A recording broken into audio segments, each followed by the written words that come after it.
क्या एक कोर्ट से दूसरे कोर्ट में या फिर एक स्टेट से दूसरे स्टेट में केसों का ट्रांसफ़र किया जा सकता है, और अगर किया जा सकता है तो उसकी पूरी प्रक्रिया क्या है इसे समझेंगे। तो वीडियो को अंत तक जरूर देखें। ध्यान रखें कि जब भी कोई फैमिली कोर्ट का मैटर यानी कि पति पत्नी का विवाद होता है या कोई भी क्रिमिनल केस होता है, कभी कभी होता यह है कि अदर स्टेट का मामला है जहां की भाषाओं में भी फर्क हो जाता है, आपको भाषा भी नहीं समझ में आती है वहां की। तो ऐसे में पीड़ित पक्ष ये सोचता है कि भाई हम अपने लोकल कोर्ट में इस केस को ट्रांसफ़र करा लें या अपने लोकल स्टेट में जहां पीड़ित पक्ष होता है वहां पे केस को ट्रांसफ़र करा लें। तो आज हम बताएंगे आपको ट्रांसफ़र की पूरी प्रक्रिया। ध्यान रखें कि धारा 318 सीआरपीसी में ट्रांसफ़र के बारे में बताया गया है। इसके अलावा सीपीसी की धारा 22, धारा 24, धारा 25 में प्रोविजन दिया गया है। जैसे कि मान लिया जाए आपका 125 का केस हो गया या फिर आपका जो है सेक्शन 9 का केस हो गया।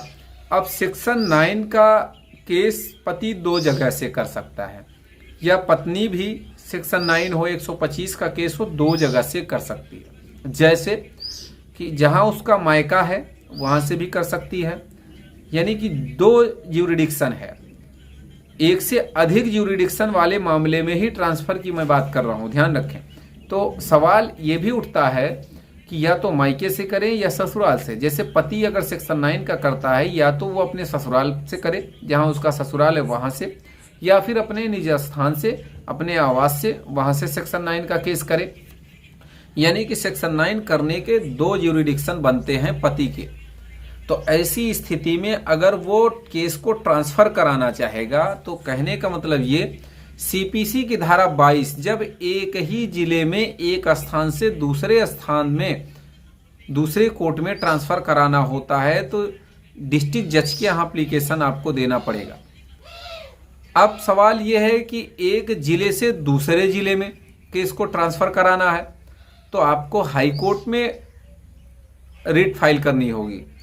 अगर एक जिले से दूसरे जिले में धारा 24 सीपीसी, अगर एक स्टेट से दूसरे स्टेट में केस को ट्रांसफ़र कराना है, भाई आप उत्तर प्रदेश से बिलोंग करते हैं, अब आपका मामला कर्नाटका हाई कोर्ट में चल रहा है या कर्नाटका के फैमिली कोर्ट में चल रहा है, तो भाई आपको ना भाषा समझ आ रही है, आने जाने में भी समस्या है रेगुलर। तो ऐसे में अगर आप चाहें कि भाई हमारा केस उत्तर प्रदेश में ही चले तो इस तरह से आपको सुप्रीम कोर्ट जाना होगा। कहने का मतलब ये धारा 25 सीपीसी, तो ऐसे में आपको सुप्रीम कोर्ट का सहारा लेना पड़ेगा। जब एक स्टेट से दूसरे स्टेट का मामला होगा तो ट्रांसफ़र हो जाएगा। अब सवाल यह है कि फ़ायदा किसको मिलता है। देखिए फ़ायदा दोनों पक्षों को मिलता है, चाहे पति हो चाहे पत्नी। अब सवाल यह है कि जाता कौन है, जो जाएगा फ़ायदा उसे मिलेगा। अब एक और बात आपको बता दें, 498A या कोई भी क्रिमिनल केस हो उसे ट्रांसफ़र कराने की क्या है प्रक्रिया उसके बारे में।